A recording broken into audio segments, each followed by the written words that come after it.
Science کی نظر میں تدفین کے ایک دن بعد یعنی ٹھیک 24 گھنٹے بعد انسان کی آنتوں میں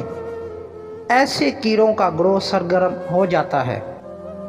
جو مردے کے پاخانے کے راستے نکلنا شروع ہو جاتا ہے،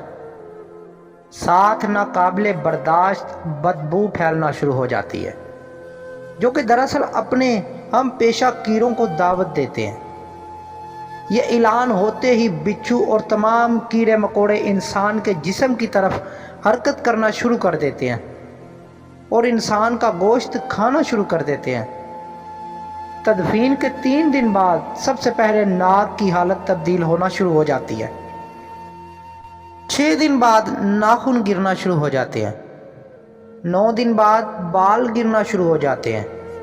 انسان کے جسم پر کوئی بال نہیں رہتا اور پیٹ پھولنا شروع ہو جاتا ہے، 17 دن بعد پیٹ پھٹ جاتا ہے اور دیگر اجزاء باہر آنا شروع ہو جاتے ہیں، 60 دن بعد مردے کے جسم سے سارا گوشت ختم ہو جاتا ہے، انسان کے جسم پر کوئی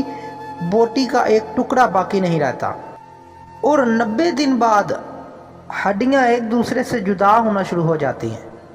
1 سال بعد ہڈیاں بوسیدہ ہو جاتی ہیں اور بالآخر جس انسان کو دفنایا گیا تھا اس کا وجود ختم ہو جاتا ہے۔ میرے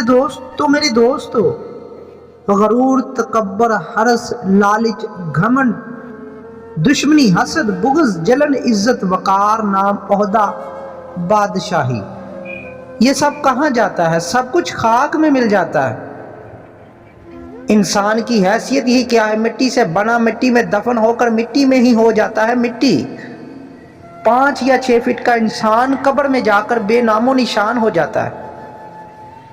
دنیا میں اکڑ کر چلنے والا، اپنے آپ کو طاقتور سمجھنے والا، دوسروں کا حقیر سمجھنے والا، دنیا پر حکومت کرنے والا، قبر میں آتے ہی اس کی حیثیت صرف مٹی رہ جاتی ہے۔ لہٰذا انسان کو اپنی ابدی اور ہمیشہ کی زندگی کو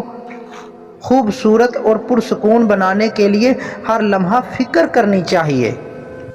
اللہ کو یاد کرنا چاہیے، ہر نیک عمل اور عبادت میں اخلاص پیدا کرنا چاہیے